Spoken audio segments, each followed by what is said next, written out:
Okay, so I am here today to talk about this YouTuber.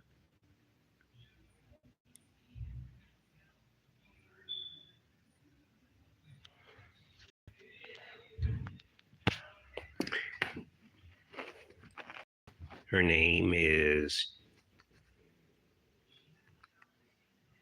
uploading this video that I spent 8 months on Doothi. to implore you, the viewer.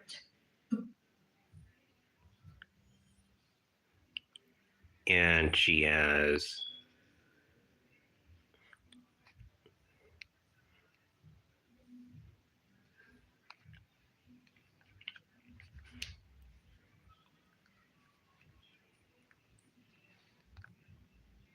watch this and form your own opinion. Was I too harsh, or come to YouTubers scared that people are waking up to slob content?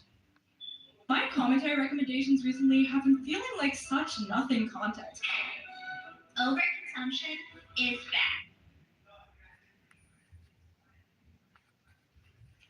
hold that thought. I'm trying to get to her numbers.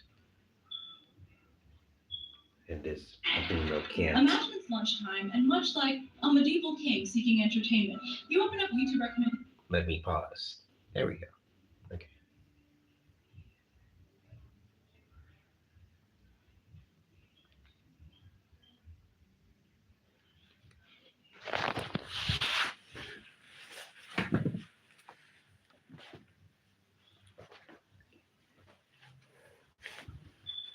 As of this live stream, she has 81,900K subscribers. And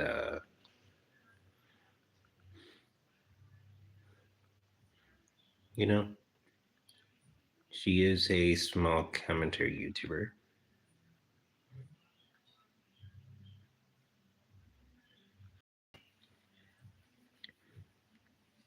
Whose original video is nowhere to be found, so I find it kind of suspicious as to why she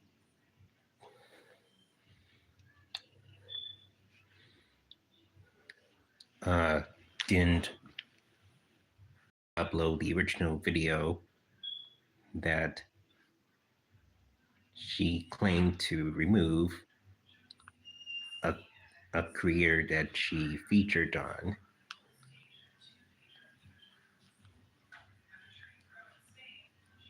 But I'm gonna respond to the beginning of her video that she added now within video update to what she had felt when some people allegedly were coming after her, scaring her away to take down her video because she thought that the people were in their group chats, allegedly, of course, were trying to intimidate her and all that. And I just had a few problems with it when I watched the video because I wanted to know who did this, and she didn't even reveal any names.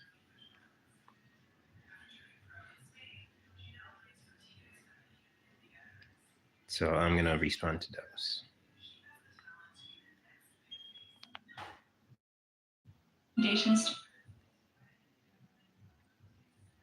Commentary YouTube is. This video was taken down. Large commentary creators had shared my video in their group chat and apparently got very upset about being criticized. As a small creator, this was obviously very intimidating. These people have a lot more. The question is, though, who?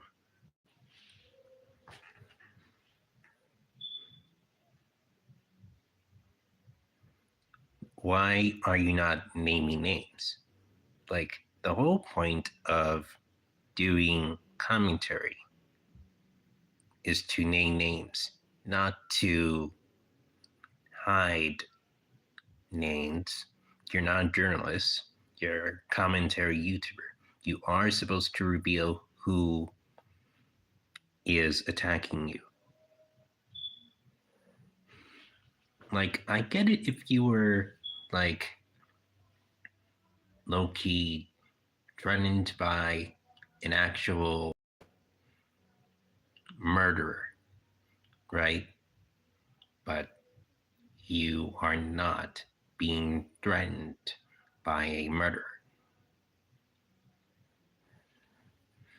You are being threatened by normal people who do commentary just like you, and therefore you, Doothi, shouldn't be that worried that some people are going to allegedly in their group chats, because I know if you're telling the truth or not to some degree, that they were allegedly trying to make you feel bad.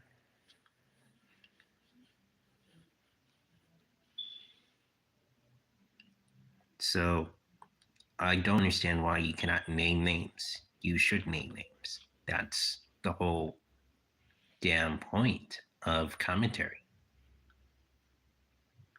Like, sure, if you don't want to name names, go work for a news organization. There is a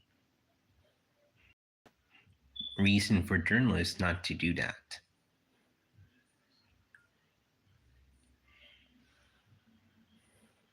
So you have to reveal said names of who you're referring.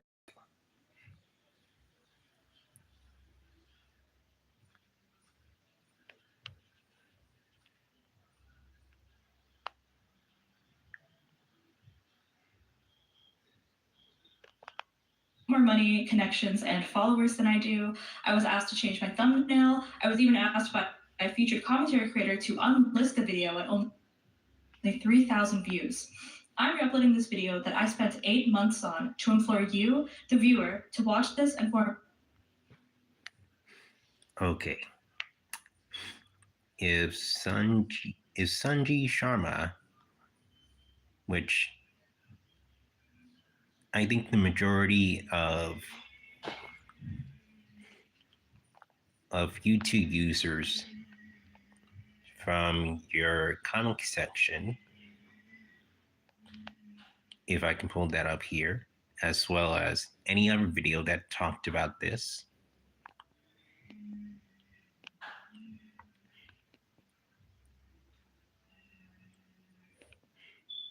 said that Sanji Sharma was the one that was featured in said video, then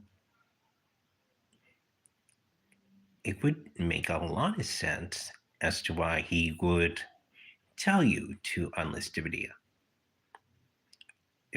Because if he's the one that was featured in your video, and then he told you to unlist it at 3K views,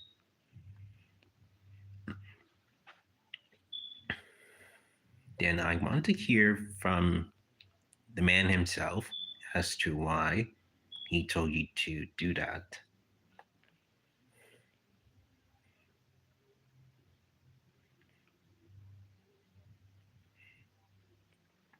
Because if that is the case, which everybody was starting to put two and two together, then clearly you should at least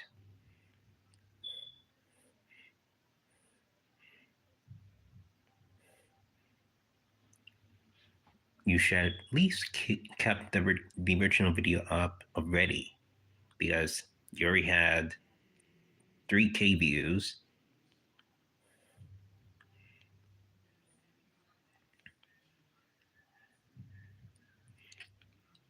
And I don't believe that you should take that entire video down and then post a condensed, edited version of the video of who you used to feature, who's not there anymore for that reason.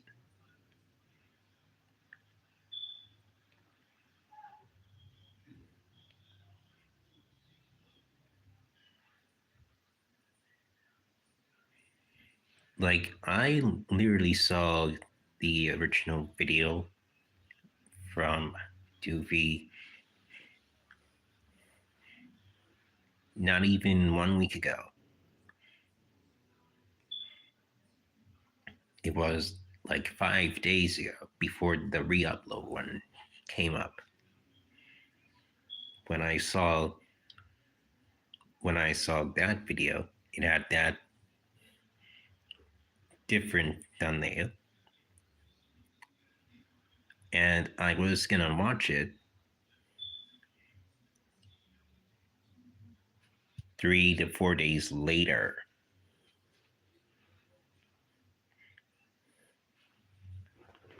And I just can't now, because it's not there. So if you, Doothi, still have the original video on file, untouched, please upload it to your Google Drive and post that as a Google Drive link to your edited re-upload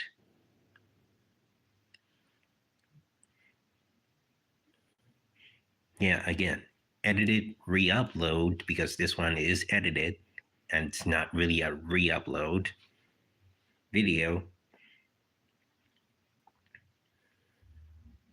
so that most of us can actually see the original video untouched as it was before when you first uploaded it.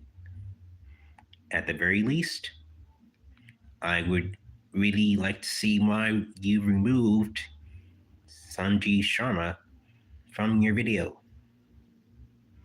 Because if he was the one that told you to unlist it, then he should be the one. Then he should come out with his side of the story, hopefully sooner rather than later, and explain himself as to why he wanted you to remove him. Because I feel like that is take their own video down.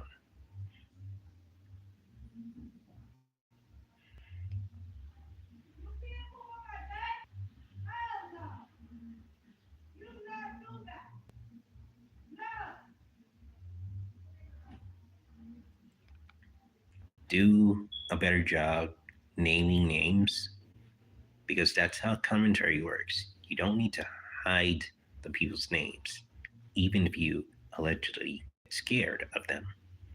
You don't need to hide the people's names that you're criticizing.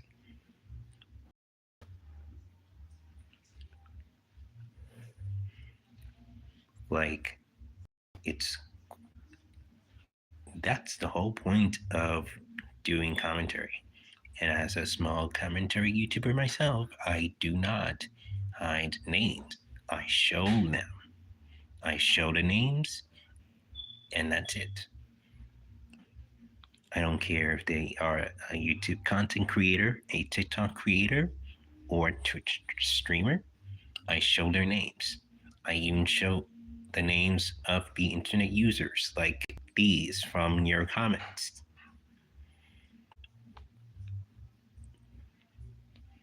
I do not hide them or not say their names at all.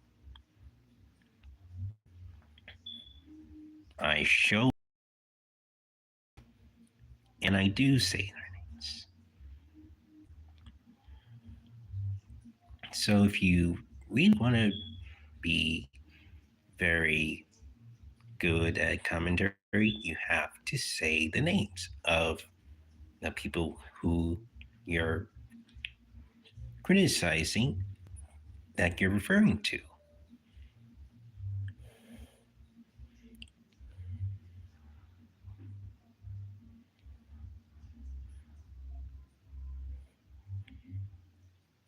Like, is it Film Cooper? Is it Curtis Connor? Is it Jarvis Johnson telling you in a group chat? Because if that is the case, say their names and don't hide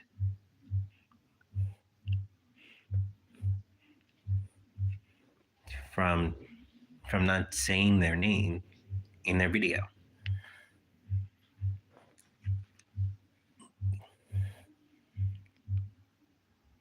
Like, you don't need to do that.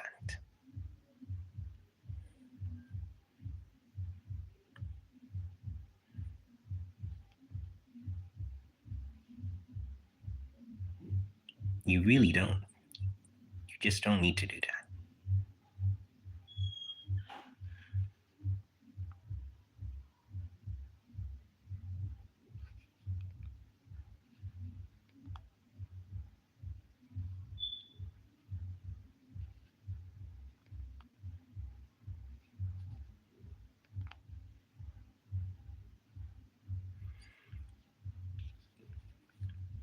Like this person here says, while I understand the name points, Doothi complains about like how a lot of commentary YouTubers all talk about the same content or drama, and it's become so repetitive to the point we have playlist hours long about one topic from dozens of creators.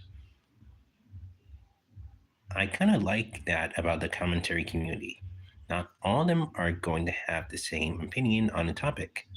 Funk Frog Bait's opinion on AI versus Ray Like Sunshine's video about AI brought two very different points on a topic that neither were wrong about and were really great to listen to because they were talking about different things within that same topic. These videos are not repetitive in what clips they use as examples or the exact same video with the same talking points most of the time. And that's great, especially me to fully agree with.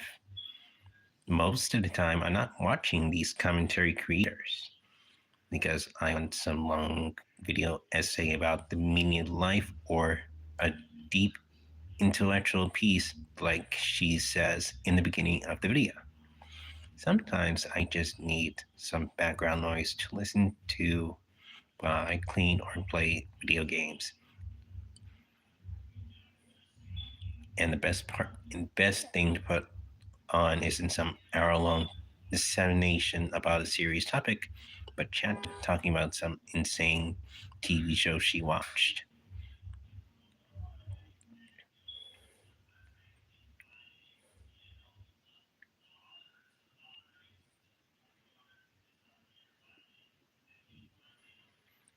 That's the world we live in today. You can complain about commentary creators all jumping on the same trend, but can you blame them when YouTube and our attention spans force them to talk about only the relevant things that will spark interest? That's not to say the entire video's points are void. She valid points and criticisms about it, but like I said, there's different sides to this topic than just saying all of comedy sucks now.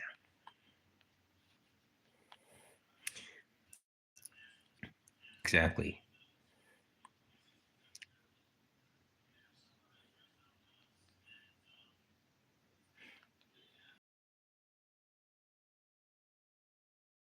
Think that the so-called re-upload version of yours, Doothi, is not great. In fact, kind of disappointing, to be honest, that you had to make a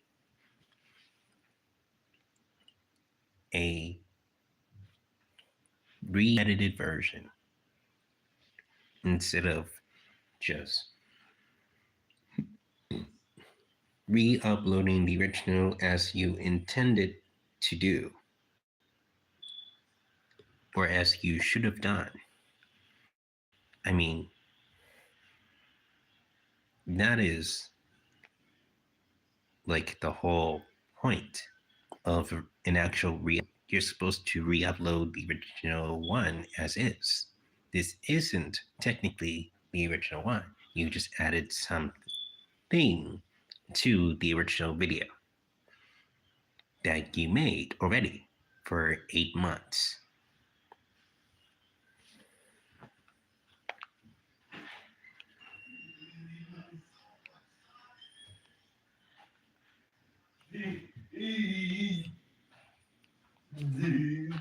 Your own opinion. Was I too hard? YouTubers scared that people are waking up to slob content? My commentary recommendations recently have been feeling like such nothing content. Overconsumption is bad. Imagine it's lunchtime, and much like a medieval king seeking entertainment, you open up YouTube recommendations to find something to watch with your meal. But all your recommendations are about the same topic. The performative main character syndromification of macho men's males. Weaponized video literacy, much anyone? Guys, it's the AI groups. We're gonna laugh at them and talk about how bad they are. Take that AI.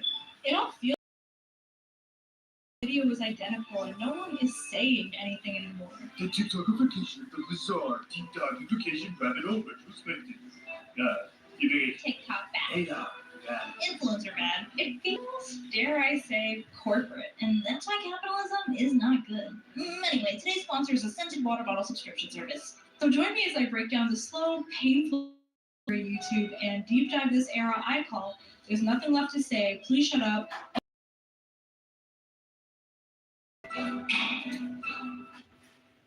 Hello, my name is Doothi. I do commentary, I have tough drugs, and much like the Avatar, I disappear when I'm needed most. Watching commentary nowadays without doing some secondary action in the background, like laundry or eating, feels like when you remove the laugh track from a sim, really sitting down and listening to what the creator is saying, you realize they aren't saying anything. And as both the creator and viewer, I feel this heavier than anyone. When trying to come up with video ideas, I realize everything has kind of already been said.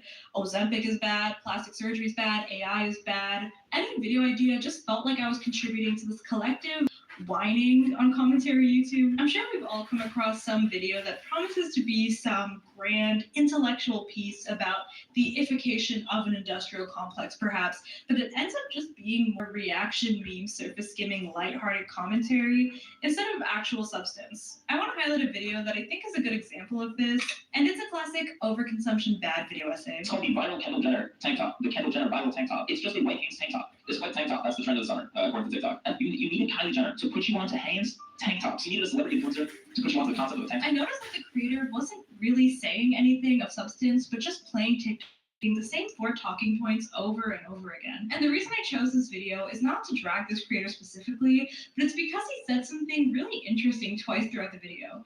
Breaking the fourth wall, he says, and since I still have to burn at least 5 more minutes in this video, let's go deeper. Let's trace the origins of this contagion for no other reason than I need to stretch this video out for watch time. But instead of going deeper, he just shows random TikToks about white tank tops. Now, this creator is what I like to call the surface skimmer. Rather than actually going deeper or down a rabbit hole, they skim along the surface of the issue, almost like a glorified TikTok reaction channel with buzzwords and a condenser microphone. And this doesn't just happen with lighthearted content like tank top overconsumption, but I've seen it happen with even deeper, more political content, like people discussing the Sydney Sweeney eugenics jeans campaign with that commentary-esque lighthearted Vine boom tone.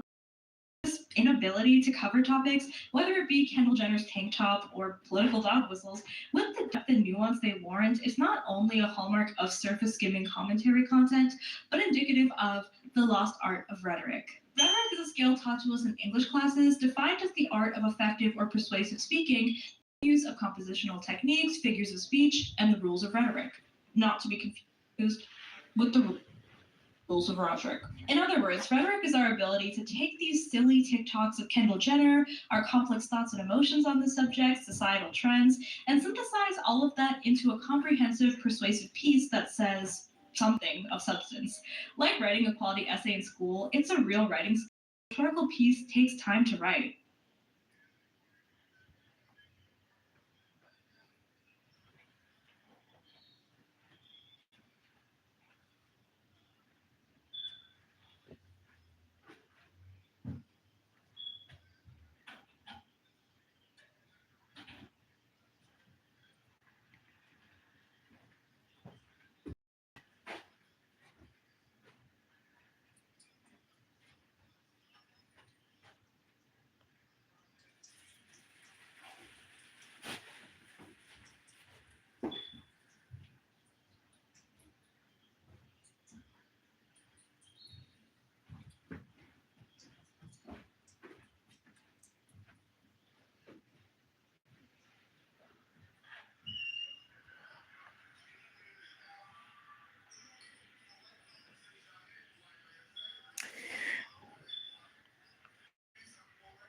Okay, so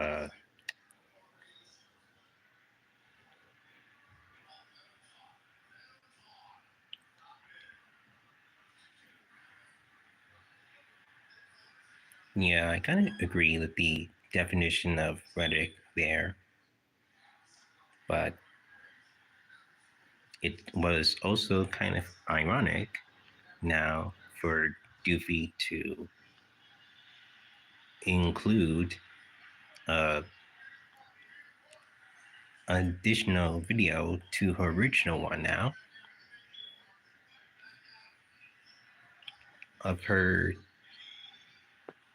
spreading such rhetoric about certain content creators who have an alleged group chat that she herself did not name whatsoever.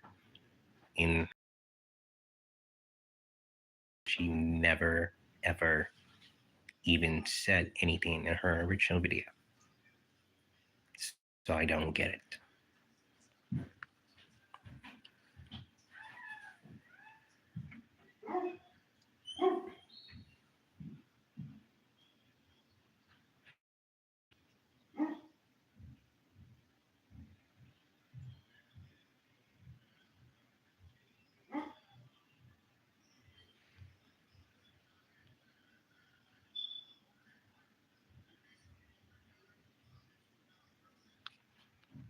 When Kendall Jenner makes a $2 tank top sell out by simply wearing it, we can feel something weird about that situation. We understand that people are over-consuming. We understand people are being easily influenced. These surface level observations are obvious to most of us.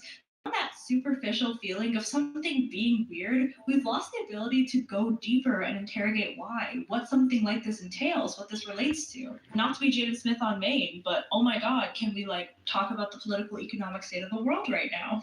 When a commentary YouTuber says, let's go deeper, he plays another surface level TikTok about tank tops. that isn't going deeper, it's going wider, skimming along the surface and bringing in something less related to the video's main topic. And there's no correct take you could have had about the tank top situation. There are so many angles within this topic. The gentrification of a white tank top, the origins of celebrity worship, whose body determines what's trendy. And he starts making a good point towards the end of the video on whether or not this is a recession indicator, but then cuts himself off to go, I don't know, but it must be a stupid indicator. What are we doing? Even a video about overconsumption bad could have been well executed. My point is that these feel more like reaction videos masquerading as commentary, not for a lack of it, but for a genuine inability and rhetorical skill that we as an internet culture have neglected. I also want to briefly hit on how negatively buzzwords have impacted content. Using buzzwords is sufficient to making commentary, and so we'll get 30-minute long videos playing TikToks that demonstrate clear overconsumption, someone buying 1 million water bottles or hoarding skincare, only for the commentator to repeat overconsumption, capitalism, consumerism, performative, over and over again, while reacting to TikTok's all depend video's length.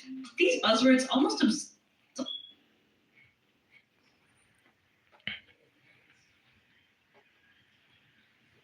You may argue that the buzzwords on YouTube that people use can be very annoying. I understand that. Even though that's only TikTok thing, because TikTok to this day, for the last 6 years now, still hasn't actually fixed their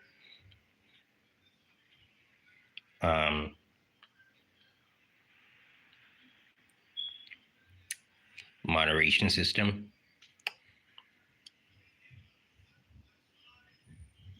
And so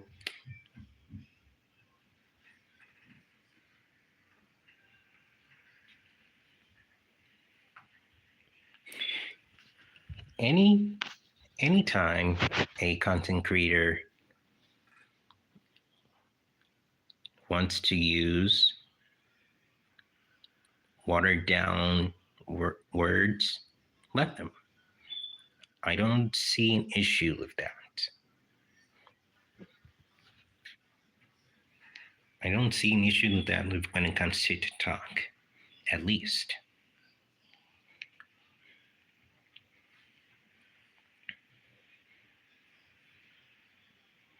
YouTube, however, I do see an issue, but yet at the same time, I don't care that much about YouTube because YouTube was not the main reason for having a broken system that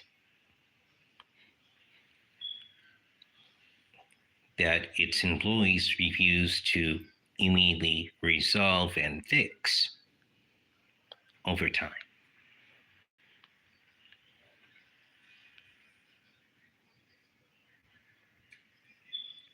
TikTok, on the other hand, that's a different story. All of us of understanding what we're critiquing, because if a buzzword is slapped on, the commentary feels heavy even if it lacks substance. It makes the viewers feel like they're watching something inherently intellectual or even moral, where in reality, the commentary is essentially the equivalent of watching a reaction video. And surface skimming is a byproduct of creating easy to produce and easy to consume content. Stuff that kind of states the obvious, which I think is what has given birth to the low-hanging fruit subject matter a lot of commentary videos use nowadays. Which brings me to my next chapter, commentary's low-hanging fruit problem. I actually wrote this chapter before the Love Island fruit AI thing, and I think it's perfect because it's literally about fruit. If you don't know, there's an AI version of Love Island with fruits, I guess. And a lot of commentary channels have just made videos reacting to the AI slop. And I know you're gonna say, no, Doothi, they're not reacting to it, they're critiquing the AI. I'm Draco, dragon fruit. I love this diva right here. Oh my god, you punched her right in the eye. That easy? Damn, you didn't know for your trash. Girl, please. That is listening. Okay, wait, Mobile. Sasha will work in there. Now I know that You know that AI fruit is bad in slop, and Jarvis Johnson knows that AI fruit is bad in slop, and I think the creator of Love Island Fruit AI knows that AI fruit is bad in slop. Peter Piper picked a peck of pickled peppers. Did we need a video of a grown man reacting to this obviously terrible content, normalizing it and offering it free promotion? But something that really stood out to me about this video was his word choice, and something recurring I see in the comments a lot, and it was, if you unironically enjoy this, I'm concerned for you. Did you notice the word choice there? Unironically, implying that if you ironically consume fruit AI content, it's okay and funny. Another creator says, oh, I don't support this. I'm just watching it so you don't have to. Basically, I'm watching it so you don't have to. You're welcome. And you don't need to shame them for it. If they want a funny AI version of Love Island, let them. If anyone watched a funny AI version of Love Island on the internet, let them. And for the love of God,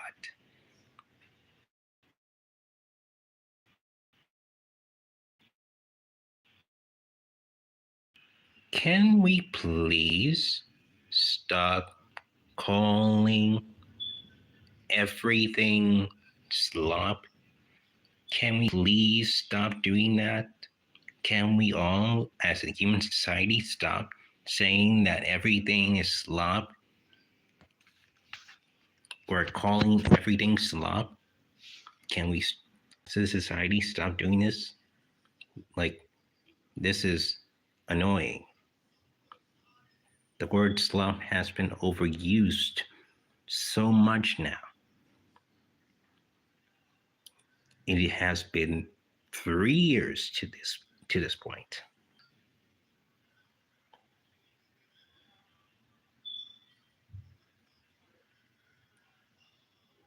It's coming.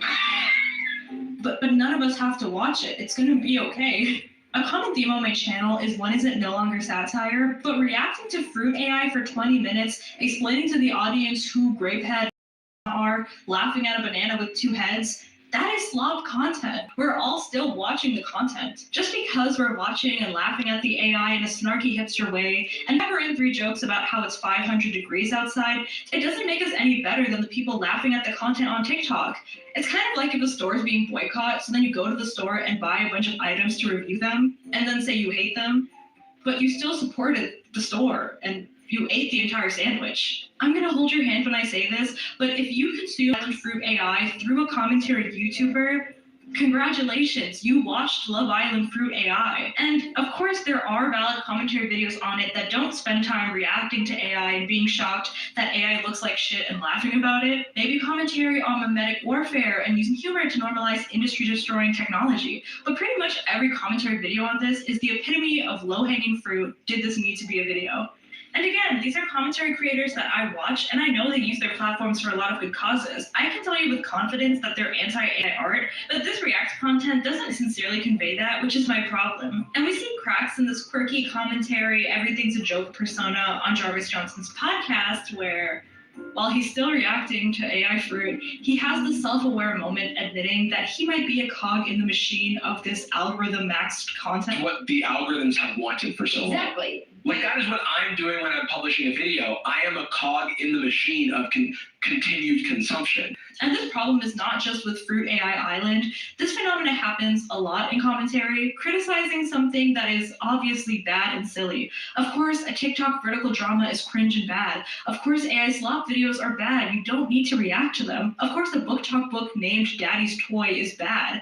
So many of these videos create commentary on something so obvious that it ends up being a long video saying, isn't this obviously terrible thing terrible? For me, it's gotten to the point where if I see a Rotten Tomatoes low rating in the thumbnail, I'm not clicking on the video because I know half of the video will be the commentary creator just summarizing a poorly done movie and pointing out very obvious low budget mistakes. And I think this low-hanging fruit content succeeds for a couple of reasons. One, it requires very little thought to criticize something that is so obviously bad. You can very easily find a list of things wrong with a god-awful movie. And number three, low-hanging fruit doesn't take any bravery or nuance to criticize. It will very likely be something that's unsurprising or popular to hate on. Like making a video criticizing, I don't know, JoJo Siwa. You know how nervous I am making this video criticizing a very important genre, which is why this video is taking so long, because I want to put a lot of effort in choosing my words carefully and critiquing something worth being criticized. I also want to quickly touch on bad faith commentary, which is something I think goes hand in hand with this low-hanging fruit problem. And it's something that commentary has been doing ever since its inception. A bad faith argument is defined as someone purposefully missing the point in order to make someone or bad, or reacting to children's contents and being like,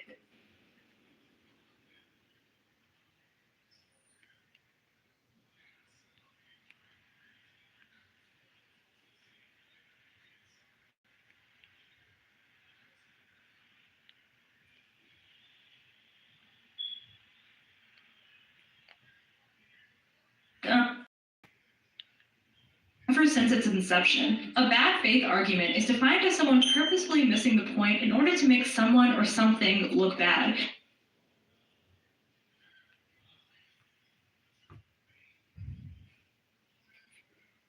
You mean kind of like what you did in your added video to the original re-upload video, right? Because you made an argument about some commentary creators that you didn't name, which to me is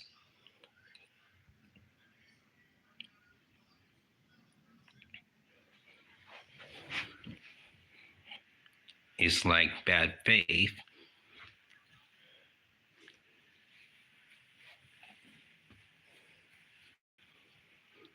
Or, for example,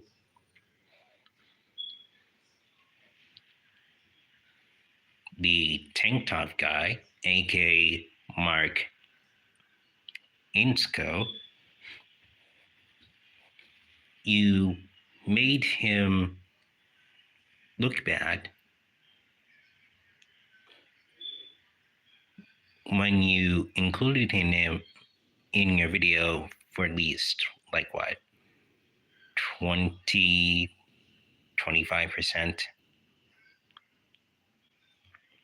in it, which he has responded to from 2 days ago. He has responded to your video.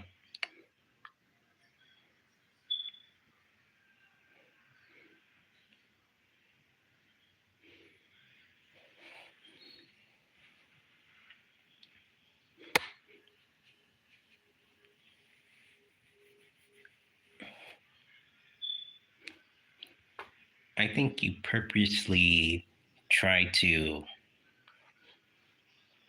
make other creators, content creators, bad for like making the video that they want to make. And while I don't have to agree that they are criticizing or reacting to Fruit Love Island, whether it is in a positive way or in a negative way,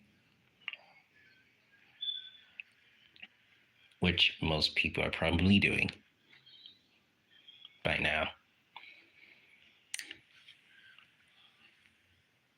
You yourself don't need to be making a bad faith argument about some people who want to, in my opinion, make the video that they want to make. I think it's inherently wrong to make about AI animation videos. I'm not calling it AI slop because that's not what it is. It's AI animation.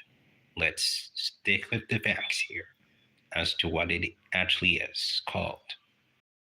Because AI is made from animation.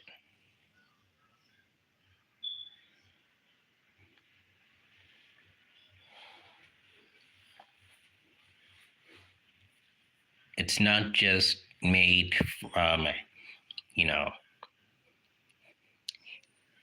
hand drawing anymore. We have computers now.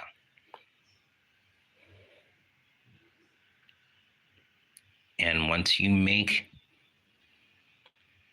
it works.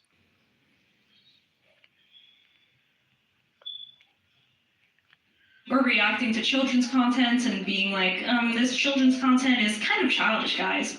Like and subscribe.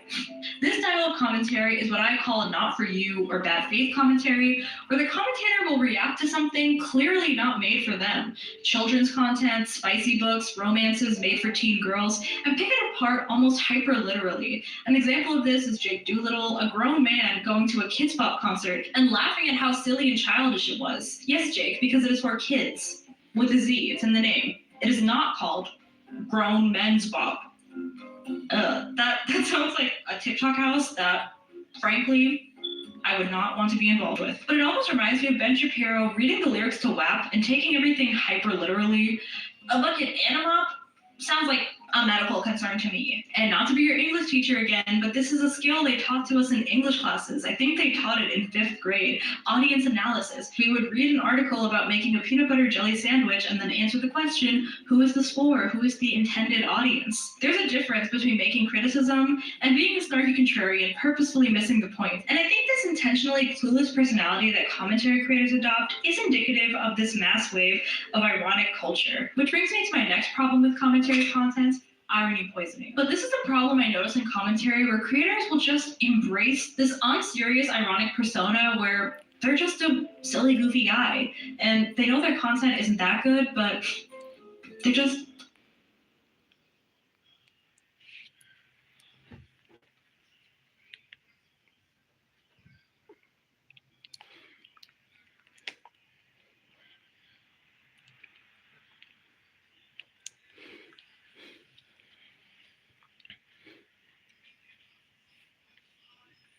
So far, I kind of think this video is okay, but I just disagree with many of the factors that came along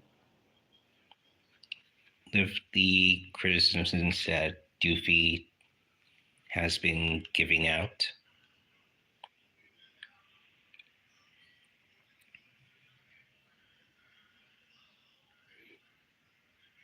Because, again, if a content creator wants to make a video about something that most people on the internet for no reason hate at all, because they want to get rid of an AI animation that in TikTok's community guidelines for no reason, then you let that content creator make that video and they'll either enjoy it the way they see fit or not. That's how it works. You don't have to dictate what content they should make or shouldn't make.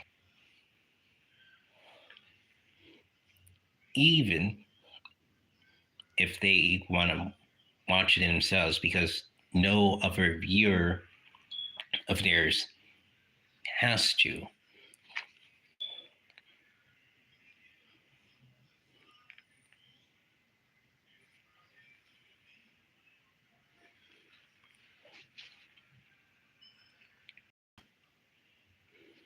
Doesn't mean that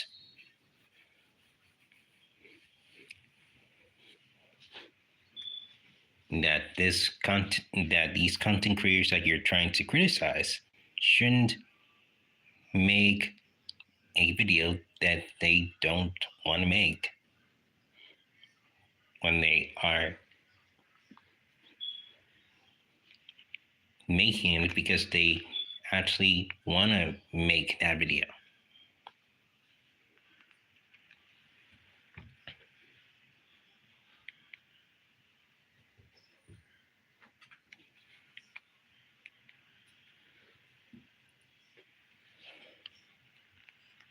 Uploads TikTok drama react slop on there. Just look at the difference in thumbnail effort and subject matter between these two channels. And it's like, when does the joke cease to be a joke? Like I was talking about earlier, when is it no longer satire? Like, this ironic joke is now a whole ass income stream and a regular part of someone's content diet. As a creative, I'm sure you would prefer people to watch the main channel instead. It's super high effort. One of my problems with irony slop is to absolve themselves of criticism or being placed under scrutiny. Some creators claim to be self-aware that they're producing slop content. The Kendall Jenner tank top.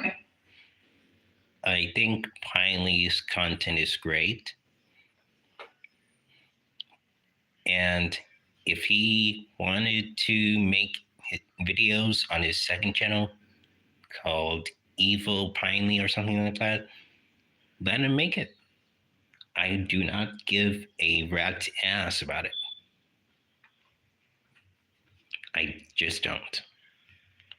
For example, has an outro that says, lower your standards and subscribe. The self-aware slop creator brags about spending such little time researching topics. They're just a silly, goofy guy. But because they produce slop with a wink and some self-aware irony, they're somehow above the slop they're criticizing. Like, we know a channel producing AI content is bad, but is watching a 50-minute video of someone reacting to the slop and merely saying, this is crazy, this is bad, this is slop, much better? And of course, I'm also guilty of this. I belittle myself all the time on this channel, much like Stuart. I belittle myself all the time as a commentary creator so as to not be held to too high or unachievable of a standard. Don't look too closely, I'm just a goofy little gesture online, because people start inspecting your content critically is the moment your presentation, research, and rhetorical skills are on display. I actually wanted to make a video on how both irony and nonchalance are working together to kill art. It's one thing like corporations like Hype to create music that they know is slop, or a billion-dollar company selling plastic bioengineered chicken that they themselves wouldn't eat. But if a creator themselves doesn't even believe in the content they're making, what does that say about the content landscape? And I truly do understand the self-deprecating mindset to an extent, because it can feel vulnerable to present your content as something earnest and, dare I say, intellectual, which is why we self-deprecate, be humble. But I try to put a lot of time into these videos and try to say things that need to be said so as to not, frankly, disrespect the time of the Doothinators. They're very important people, politically and emotionally. Fun fact, there are more Doothinators subscribed than people in the state of Texas right now. Don't look that up, but, and to be devil's advocate, of course this ironic, unserious persona around commentary kind of makes sense because commentary as a genre is inherently unserious. It was created by Vine comedians. Obviously not everything needs to be a think piece. Here's some pretty unserious commentary videos I enjoyed, but I think a disconnect happens when the lines start to blur from comedic reaction video to a social commentary video essay. Commentary naturally forces you to talk about serious things with this superficial, lighthearted tone. I think there's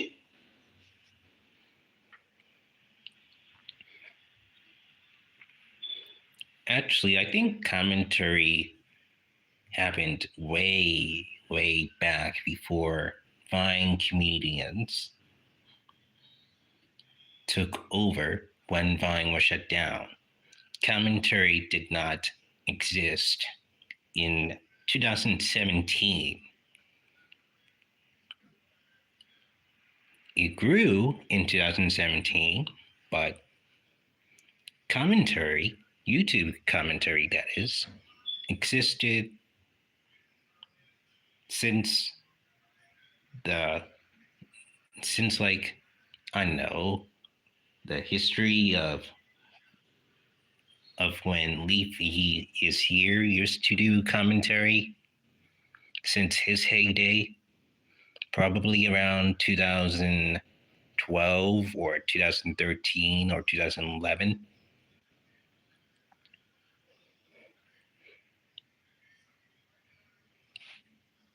That's probably when commentary actually started, and not, you know,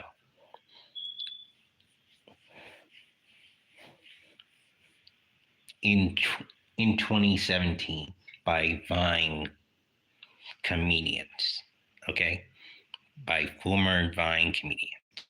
It did not start by former Vine comedians.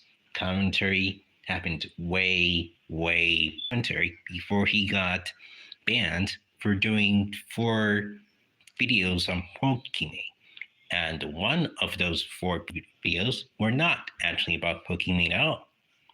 Levy is here, used to put a thumbnail of Pokemon, and YouTube permanently terminated his channel for it in 2020. So if you want to talk about history, you have to look way back. What really happened in the beginning of YouTube commentary. Because again, it did not start it when Vine creators immediately transferred to YouTube, to which Danny Gonzalez and Drew Gooden, who are among the 2 commentary YouTubers that I like, started commentary.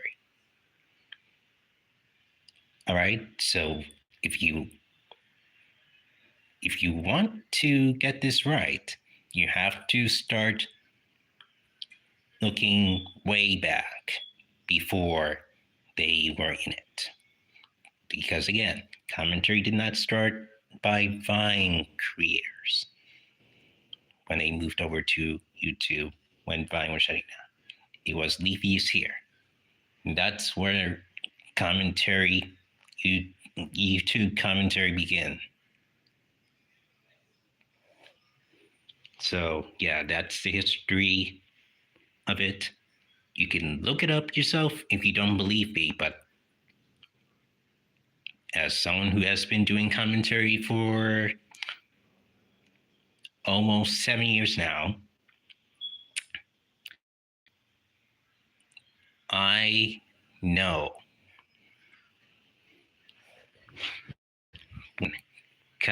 when YouTube commentary originally began.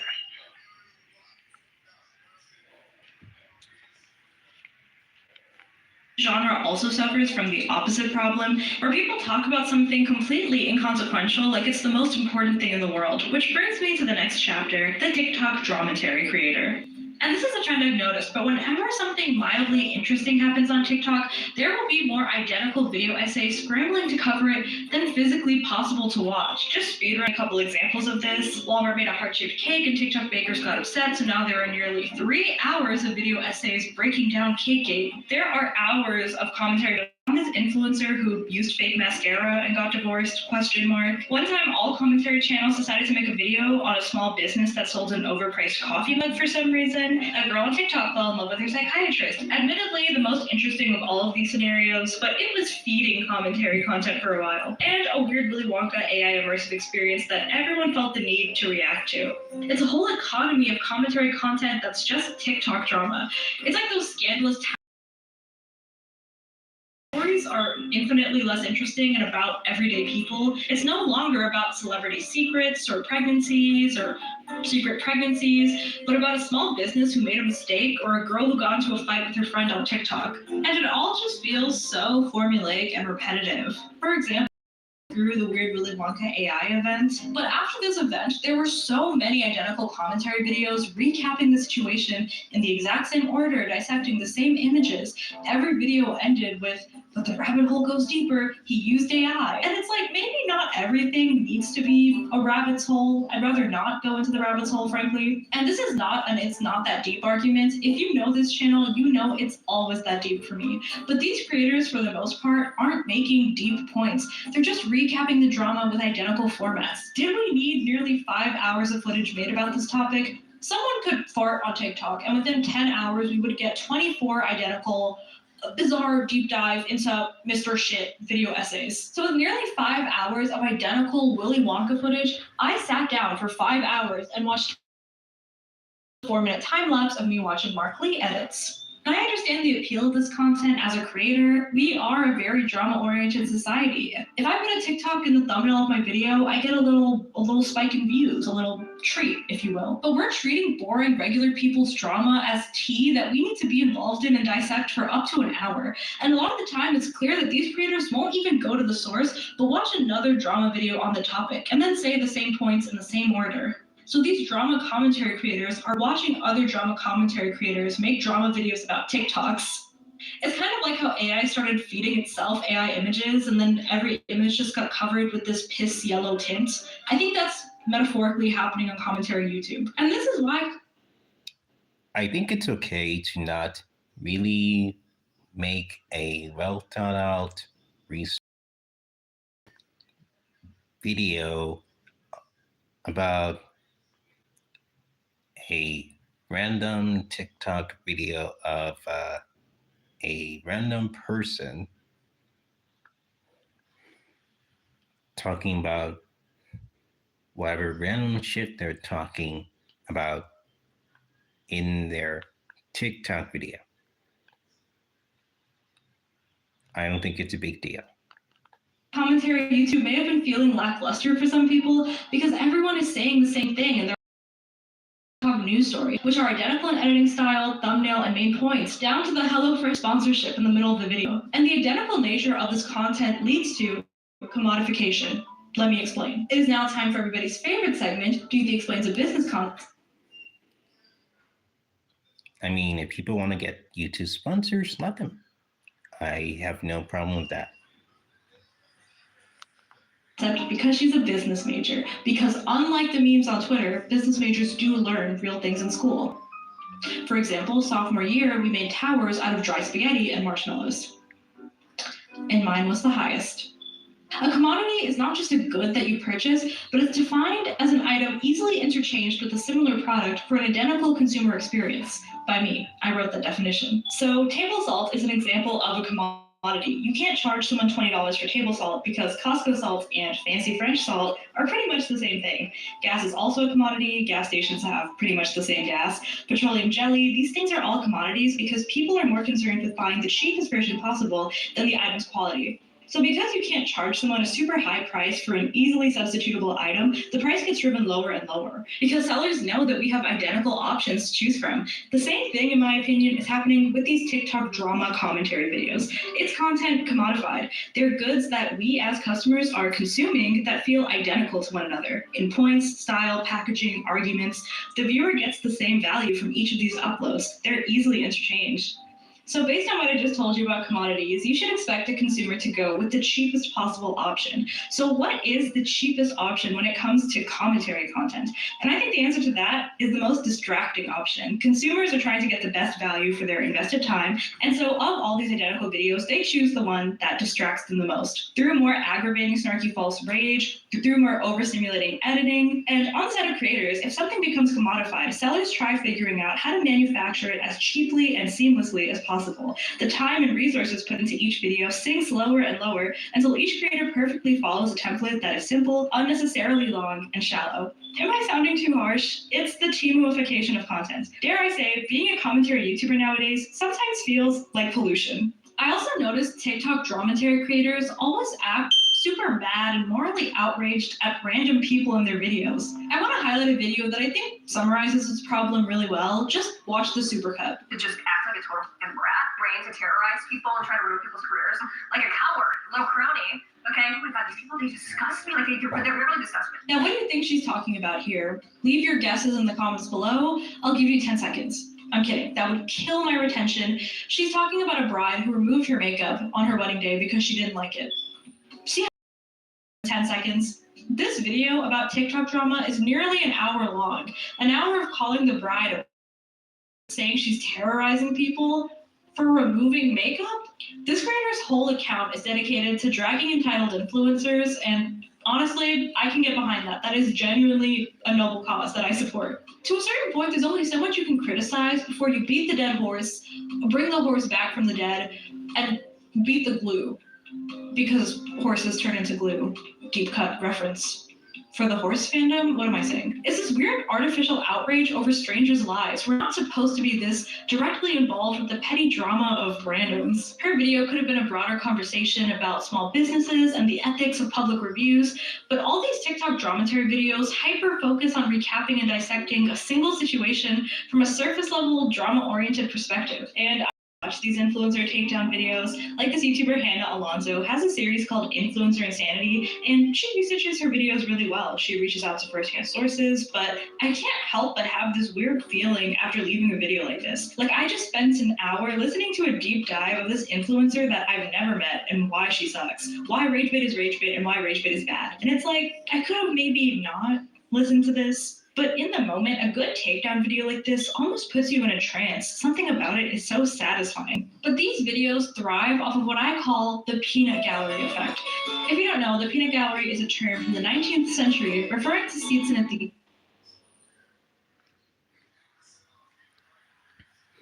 I watched a video from Kiki channel before about, I think it was some guy who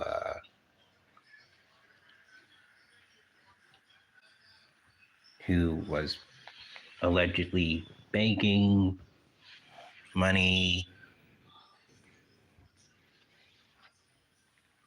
for on TikTok because he lost his job, because his entire TikTok account was dedicated to him working at his job for a very long time. And she criticized him, I think it was for misleading people. And,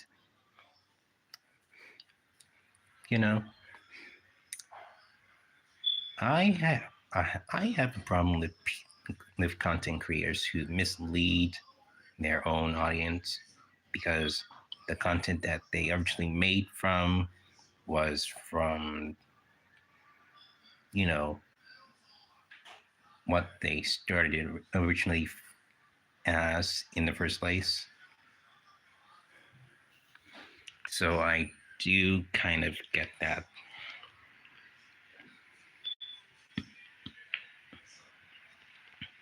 That this video that Kiki channel is making here, that you're showing, could have been at least shorter.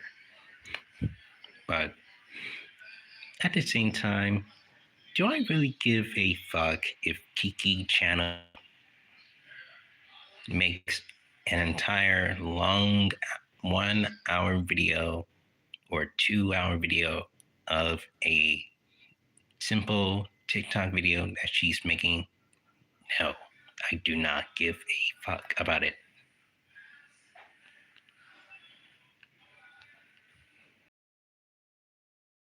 That are the cheapest and furthest away from the stage. Those sitting in the peanut gallery would watch a performance and just say a bunch of snarky things. And I think a successful commentary video has to scratch that peanut gallery itch in viewers. In a meta way, we together are in the peanut gallery looking at commentary YouTube. But the peanut gallery is a slippery slope from commentary on a type of person or trope that we observe in society to dramatary, or lazily shit-talking someone. And something else I notice about this peanut gallery problem is it results in snark from creators who don't really have a reason to be commenting on something. It's why the commentary videos on things like the Sydney Sweetie Jeans ad felt so out of place and weird, because the creators are more equipped to talk about TikTok cringe or internet gossip than racially charged political conversations. But when we treat more serious a topic, it can turn into surface level explanations, which is slop at best and downright dangerous at worst. It leads to heavy, nuanced topics being carried with quirky commentary, wavy yellow text flippancy. Another huge example and a big reason I'm making this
lot about the job that isn't actually that fun that I have now automated away almost entirely. One of the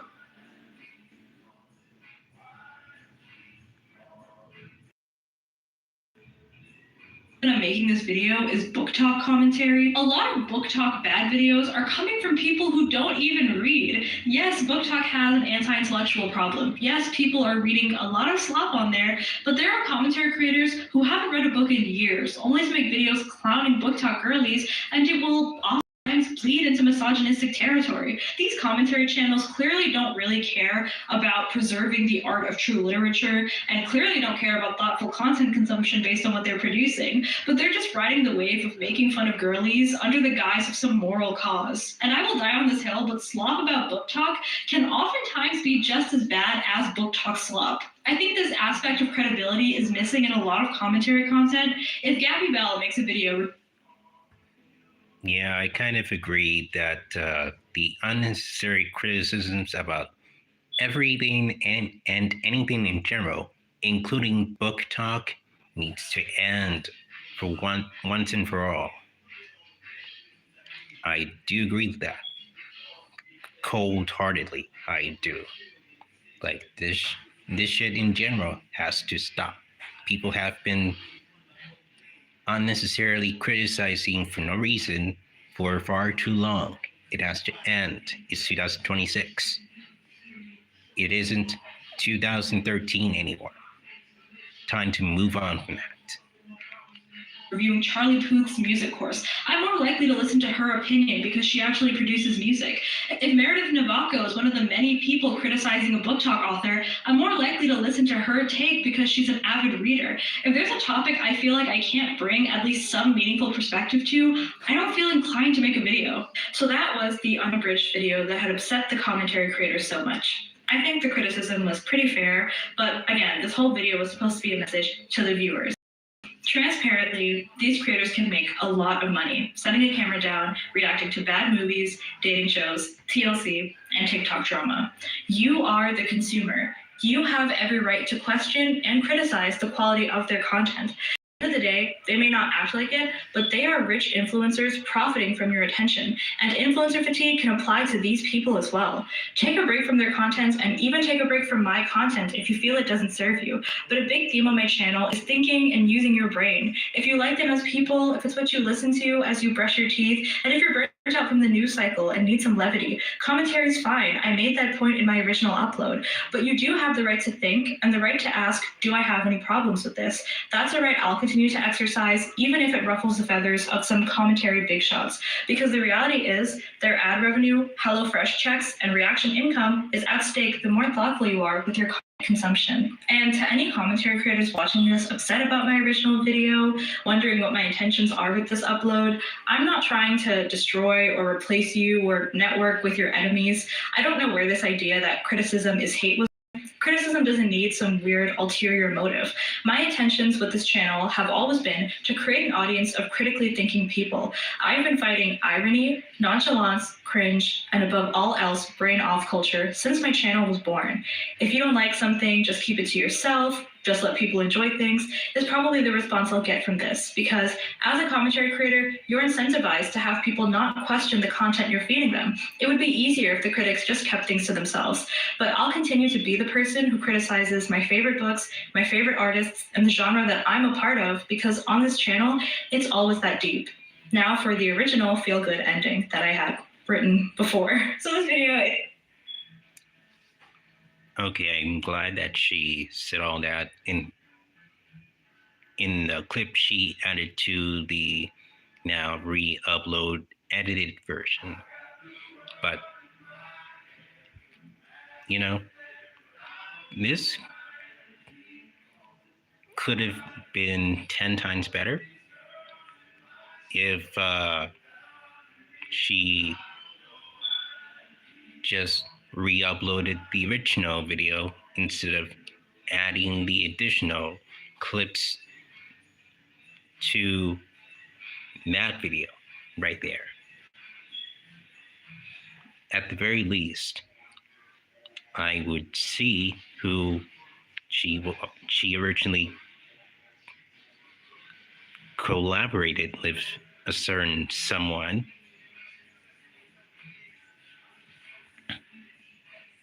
and maybe I would probably think differently had she just not taken the request of the creator that she featured and removed him from said video.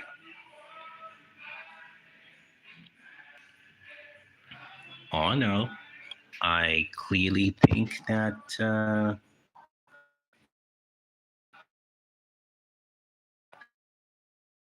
Doothi made some good points, but I clearly think that she should have named the people who she was talking about that intimidated her, allegedly.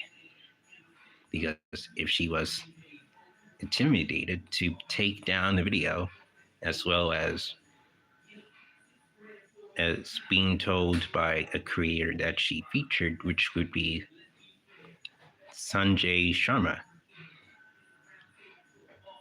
to parts of his participation in that video. The least she can do is re-upload the original one anyway. Or at least link the original one from her own Google Drive so that this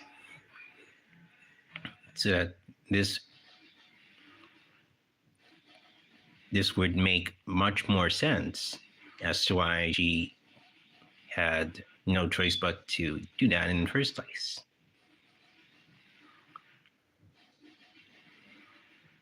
And as Doothi just said, that I'm going to repeat, just let people enjoy things. If people want to make commentary videos on an AI animation of Love Island,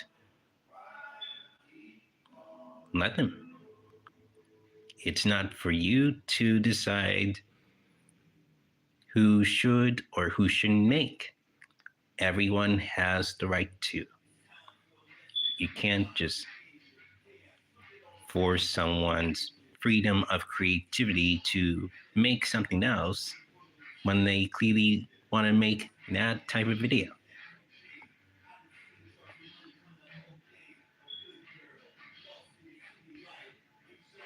And again, if that person has an alleged group chat, at least show it.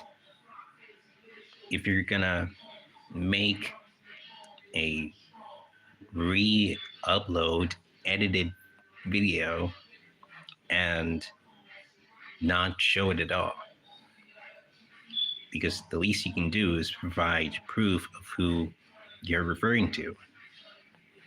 And then it would make sense for all of us to know, so that we all wouldn't be left in the dark. And again, you have to name names of who is threatening you. If you know any of these creators who you say you were threatened, name them. Do not hide their names. Say their names. Okay? You are a commentary YouTuber. You are supposed to say their names. That's the whole point of commentary. You use the person's name. If you want to talk about context, you have to use the person's name so that it can make a lot of sense to the majority of other people, so that they wouldn't continue to keep on second guessing with confusion. That's all I ask. So please, at least have a Google Drive link to the original video that you made, that you uploaded the first time, so that everyone can see it as to why you had no choice but to take that video down and uploaded your edited video up.